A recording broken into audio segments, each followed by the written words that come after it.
Welcome to the Deep Dive. Today, we're strapping in for a look at Thunderbolts, Marvel's latest. Yeah, the new one.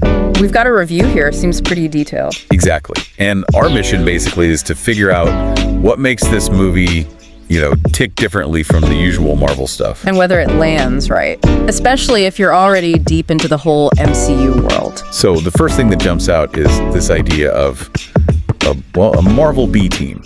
Right, not the main Avengers lineup. It's focusing on characters we've seen but maybe haven't seen, like leading a whole movie. Yeah, exactly. We're talking about Yelena Belova, Black Widow's sister. And her dad, Alexei the Red Guardian. Him too. And Ghost, from Ant-Man and the Wasp, dealing with that experiment stuff.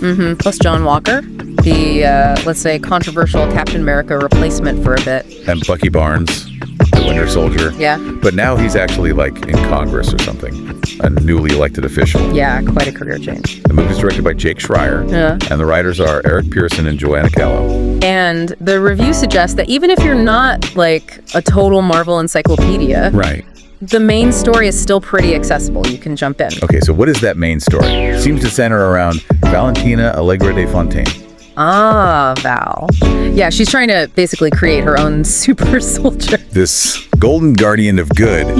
The review kind of chuckled at the name. Understandably. It's described as blonde and white. Very pointed commentary, maybe. Seems like a wink at the old tropes. And this team, our B team, they're sort of forced together to stop her. This unlikely true, yeah. So let's dig into that part. The review really highlights a shift in tone for Marvel here. More swearing, more intense violence, apparently. A bit rough around the edges. But it also suggests maybe the shift doesn't always land perfectly, that it can feel a bit cold sometimes. Yeah, the review mentions a specific bit early on with Yelena and some scientists. It's kind of detached. Okay. And it raises this point, when it's smaller scale human casualties, not just, aliens vaporizing cities. It hits differently. Exactly. It's a darker vibe they seem to be playing with. Maybe experimenting a bit. Interesting.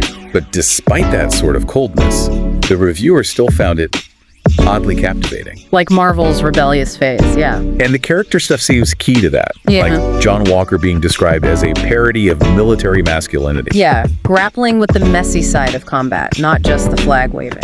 It's kind of interesting how they're using these characters who are already a bit flawed or complicated. To explore maybe more complex stuff than usual.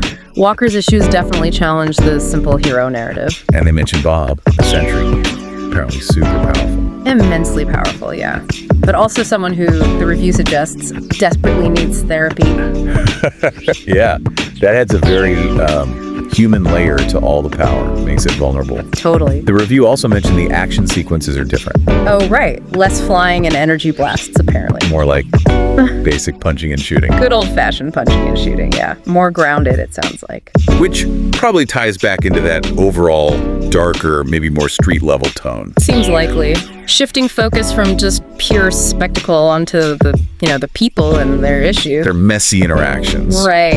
And the reviewer liked the banter between them, said it was entertaining. And felt like the filmmakers were kind of in on the joke. Yeah, even pointing to the asterisk in the movie's title, like a little nudge, don't take this too seriously. Okay, so boiling it all down, Thunderbolts doesn't sound like it's trying to be the next endgame. No, definitely not. The review pretty much calls it a placeholder. A misfit story. Yeah. Something to fill the gap before the next really big saga. But still entertaining on its own terms, it seems. Yeah, it sounds like it works as this more contained, character-driven thing. Yeah. Darker, a bit more rebellious. Exactly. It knows what it is, perhaps. So that brings us to our final thought, something for you to chew on.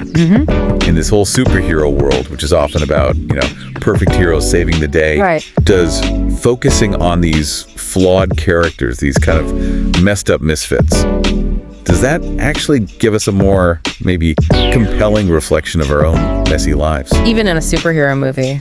Yeah, that's a really interesting question to think about. Does imperfection make it more relatable? Something to consider. Thanks for diving deep with us today.